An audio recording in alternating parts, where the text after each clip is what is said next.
So I've been I'd say, a people pleaser for a long time, and I still think I do a little bit of it now. And well, what I want to talk to you guys today about is why you should not people please, and why it only screws things up for you and the people you're trying to please. So I think a lot of the times when I people please someone is because I want them to like me, and so there's many different situations in which one can people please. So one that I think I often did was, say someone asked me to do something, and um, I'm afraid that if I say no, they'll think, oh, this guy's not friendly, or he's not really helpful, therefore I don't want to be his friend, kind of thing. So I'm like, no, I'll do it even if I don't really want to, or go to some event that they invited me to, or something like that, just so that they don't have any discomfort from me saying no.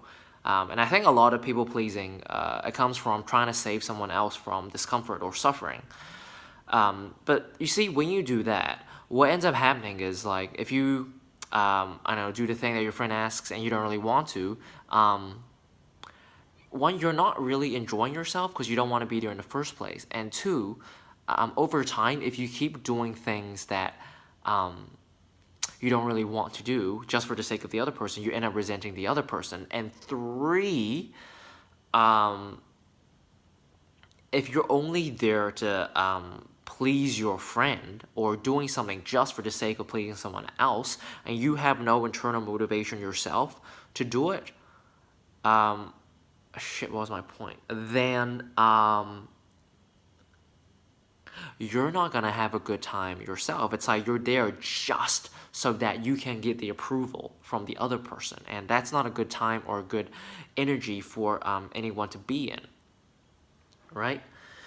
Or like other examples of people pleasing is, like, for example, sometimes when I don't want to be too confrontational, or I don't want someone to be intimidated by me, I purposely play this kind of coy, shy, humble character, so that I seem disarming and not a threat to their ego or whatever.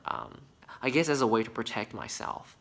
And again, over time, it's kind of like there is no reason for you to diminish your own power so that other people don't feel insecure around you. Because what ends up happening is, like, if so many fucked up things are wrong with that, with doing that, it's like, I mean, one is kind of manipulative, it's like you're trying to, like, I guess you're manipulating in a way to save yourself because you don't want them to snap at you or something. But it's like, the fact of the matter is, if you're hanging out with people that are gonna snap at you for being who you are, for being you at your own power, then do you really want to be around those people?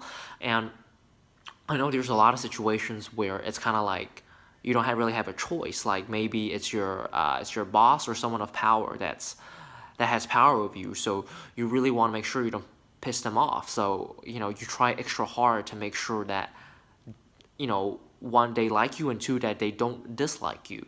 And I understand that, but at the same time, I think every single time you diminish yourself for another person, then you invite more of those people and those situations into your life. And, like, do you want to live a life where you're constantly hiding yourself away from people just so you don't trigger them? Like, of course not. So, and the other thing is, it's like, if you are triggering someone just for being who you are, then one, you have to realize it's not your fault, and two, maybe they need to get triggered so that they could go through that lesson of, like, hey, maybe I shouldn't puff my chest so hard and have my ego inflated so big. And when you diminish yourself to avoid triggering them, it's almost like you're not giving them the lesson that they need. Because I feel like, wherever someone is getting triggered, or wherever you are at getting triggered, that's actually like almost like a sore muscle in your soul that needs to be massaged. So you need to trigger it in order for you to deal with it, and to move on from it and to release it, so you actually get better as a person. So when you hide yourself from that, from other people, then not only are you not stepping into your own power and making yourself small, you're actually not giving the lesson that the other person needs to deal with. So everybody loses in a sense. And I've noticed every time I diminish myself so that people don't dislike me, like, sure, it might work, and they might not dislike me, but they don't necessarily like me or respect me. They just know that I'm harmless, and um, just being harmless to someone and not necessarily being their equal, I don't think that's necessarily, um, a position that you want to be in towards someone else anyway. So yeah, I mean, in conclusion, like if at any given point, so like at any given point when you make a decision, when someone is around you or they ask you or something, or you feel obligated to act in a way that's not truly um, who you are, or who you are at your power, truthfully, at the core, 100%, then what I would say is you need to shut that voice in your head, that fear in your head that's like, oh no, I gotta act a certain different way in order for me to be okay. Then I would really encourage you and challenge you to listen to your own voice and only act in ways that are genuinely, internally, the way that you really want to act. Because when you start doing that, like, you will love yourself so much more. Like, you will think you are so much cooler as a person. You'll be like, wow, damn, like, I am this self-respected, powerful person, and like, even though I pissed that guy off, even though that guy didn't really like me or whatever, but it's like, fuck it, I stood my ground, I respected myself, and I am so much more happier for doing that than the alternative. Because I do remember in the past when I would people please, and maybe like I would get out of that situation safely or whatever, right? But every time I go back home, I'm just kind of like, man, I don't really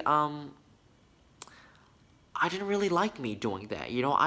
I'm not proud of myself. Like, externally, sure, it might have seemed fine, but internally, I'm like, am I really someone that's going to be so weak and to succumb to those sorts of situations? And I really didn't like myself every time I did that, and every time I started stepping into my power and only saying yes to things I wanted to say, and putting myself above everyone else. And that might sound selfish, but I trust you, it's not. When you prioritize yourself above everyone else, and you make sure you take care of yourself first without like selling your soul or prostituting yourself, one form or another in different situations or to people, not only do you like yourself more, other people will like you more, and the whole world will like you more, and you will be able to give your gift so much better to the rest of the world. It's like this whole paradox of you trying to weaken yourself in order to make everything else better in your external world, like, it only backfires in the long run, okay? You have to do it internally. Make sure that you are happy doing what you are doing, and when you do,